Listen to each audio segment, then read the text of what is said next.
very new and you're kind of like, oh, what is K? I don't understand. When you kind of do it a few times through, you'll understand what the different pieces of the equation are. We've just got to kind of jump in with the algebra and kind of try it out.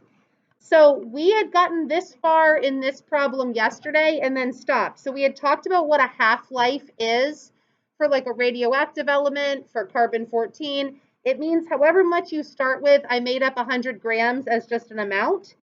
Over time, half of that amount goes away. So if the half-life was 5,600 years, you still have half of what you started with.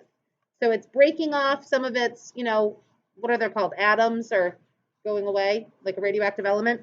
So then after another 5,600 years, we're down to another half of that amount.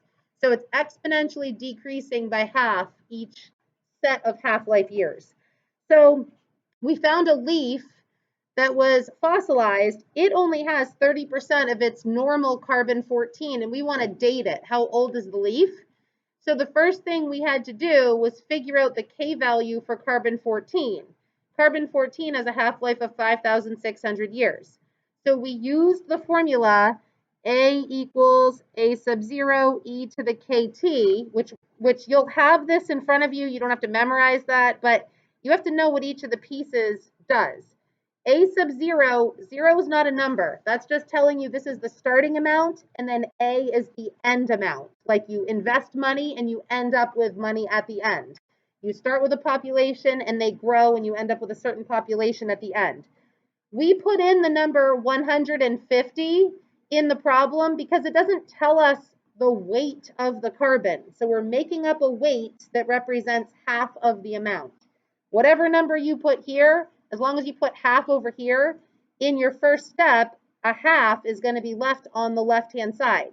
I could start with 20 and end at 10. I get half over here. And then that was equal to e to the k times 5,600. This is an exponential equation, and we turned it into a log equation with a base of e. So the natural log of a half we took on our calculator, divided by 5,600. We got this tiny k value. That means that it's decaying very slowly over time. It took 5,000 years. So k should be a really small negative number. Now it says, now we can use the formula to solve for our actual leaf. And if you noticed, just like we started with a half in the half-life formula, they've already kind of done this first step. Like they plugged in 100 and they ended at 30. 30% becomes the fraction or decimal 0.3 on the left-hand side. So now we're solving this equation. So we have 0.3 equals E. That K value is negative 0.00012, and we're trying to solve for T this time. So we're trying to solve this equation using logs. We've got 0.3, which represents 30% of the carbon. Basically, I took my starting amount and ending amount and divided them. That's why there's no A's left in this equation. And then E to this value. So I'm going to change it into log form. I'm going to take the log base E of 0.3 equals that negative 0.00012t, right? And that says E raised to this power equals 0.3. So those are equivalent statements. One's just in log form and one's in exponential form. And then this is just the natural log on my calculator. So I could just type the natural log button on my calculator of 0.3. And then how am I going to solve for t at the end? What's my last step going to be? Just divide by that coefficient, right? So you're going to take the natural log key, which is on the left-hand column. You're going to take it of 0.3, and then you're going to divide by negative 0.00012. And it'll tell you how old the leaf is. Let's make an estimate. We know it's older than 5,600 years, right? Because that would have half of the carbon-14. But we know it's not as old as 2 cycles, because then I would only have 25% of it left, right? So it's somewhere around 10,000, 11,000 years old, maybe. So you can make an estimate just based on half-lives. You know that it's done 1 full half-life it's almost done another half-life to get to 30%, right? If it was 25%, that would have been 2 half-lives. So the leaf is about 10,000 years old, 10,033 years old, somewhere around there. So for today, I'm going to skip Newton's law of cooling, and we can start with that on Thursday. I'd like you to turn the page, and because this was so new, to me, this isn't really guided practice. This is let's do some practice together with this equation. And I've got plenty of guided practice for us to do Thursday and Friday. That's all we're doing Thursday and Friday is working on applications so that we've already kind of learned our skills. Now we're going to apply them and do some review. And then when we come back together, we'll do like a team test review day, like an ungraded team test, just practice test, and then a test day next week to end out our quarter. All right, so this says strontium 90 is a radioactive material and it decays according to this equation. There it is again. A equals A sub 0 e to the kt. They gave you K. They want you to know what is the half-life of strontium 90. So I'm solving for T. How many years is its half-life? Is it 20 years? Is it 2,000 years? I'm going to plug in some arbitrary amounts. I like using 50 and I like using 100.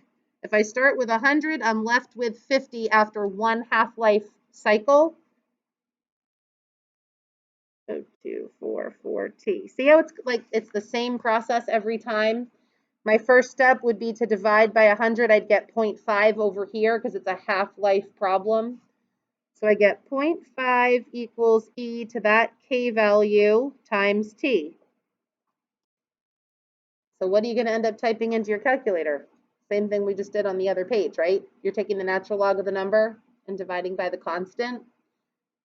So if you don't understand that, we're going to change it into log form, right? I'm changing this to the log with a base of e of that 0.5 number equals all that stuff in the exponent, right? So this is exponential form. The base is e. The 0.5 goes inside the log, and then that's the power. E raised to this power gives me the 0.5. This is just taking the natural log of 0.5. And then I'm going to have to divide at the end by that negative k value to get t. So how many years is that half-life? And I think if you could wait for me to do it, but if you actually start typing this into a calculator, it's kind of rote memory. I mean, we're basically doing the same process every time. We're taking our natural log of the number and dividing by the exponent.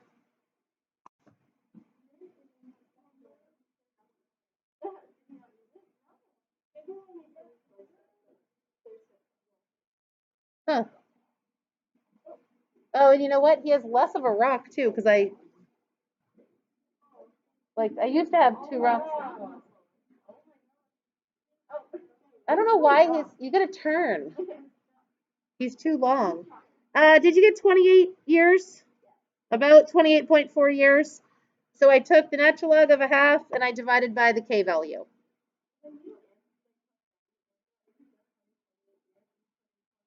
Sure, 0.4 is fine. Yeah, I mean, round. I'll tell you on a test if I want you to round to the nearest decimal place. Or with a k value, I would always keep like 4 decimal places for k, because you change k a little bit times 5,000 years of a half-life, it affects the problem a lot. So over here, we rounded to a really long k value.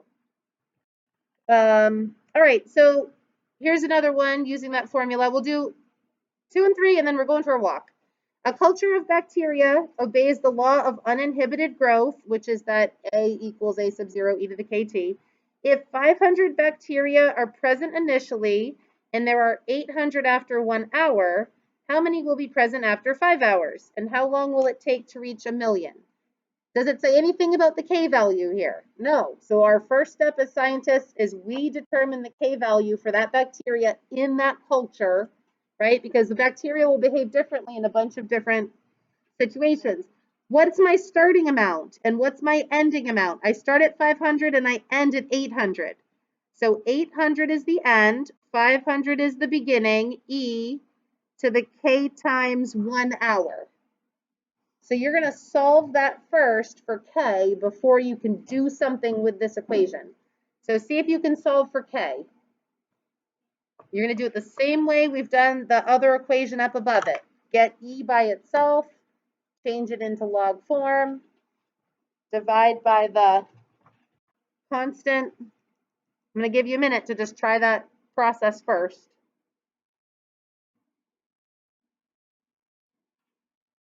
Look at the problem right up above it.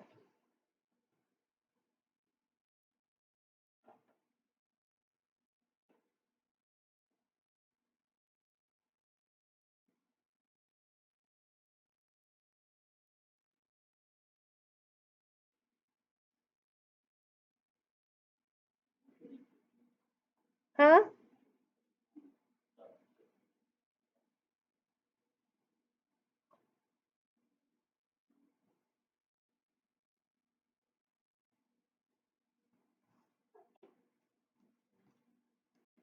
And this time the population is growing. You should end up with a positive k value if you do it correctly.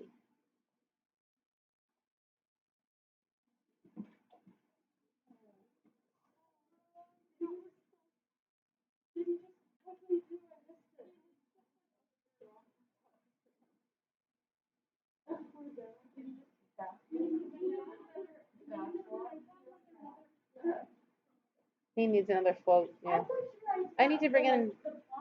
I know. I can't bring in treated wood because that'll leach chemicals into the water. So it needs to be. Maybe when we're outside on our walk, you can find something. Maybe we could steal a rock out of the river. There's like the river rocks that are pretty big because it's drainage. Yeah. So I got 0.47 as K. I got 8/5, right? 800 divided by 500. I just left it as 8/5 equals e to the k. K times 1 is k. I just got rid of my 1. I changed it to log form. The base is e, so that's a natural log of 8/5, right? E to the k equals 8/5. E to the k equals 8/5. It's that circular relationship. So 0.47 is my k value. This will be our last problem, I think, because now we're going to do two things with it. Now that you know K, they want to know how many bacteria are present after 5 hours. So we're looking, I'm just going to continue down here. A equals, what are we starting with? 500 bacteria? So 500 e to the 0.47 times 5. I know everything on the right-hand side now to solve this 5-hour situation. Starting value, the K value, and the time. Calculate that and it'll tell you how many bacteria you have after 5 hours. Because you might want to know how long until they max out their environment, or how long until I've generated enough of the whatever I'm generating.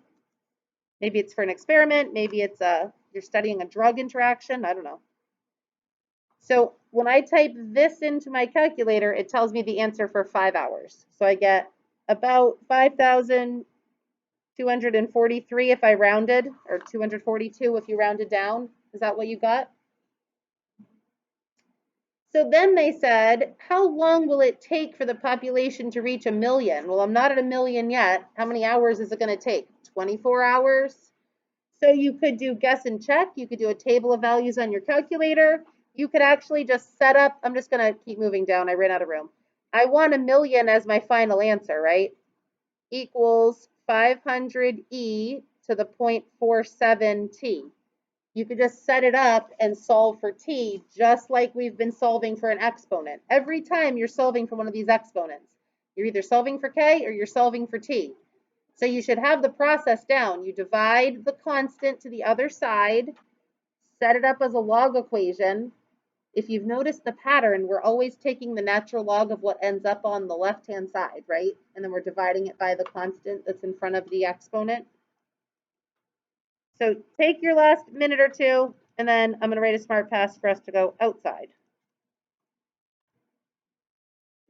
Yep. Oh, they just got put back in on the bin. Sorry.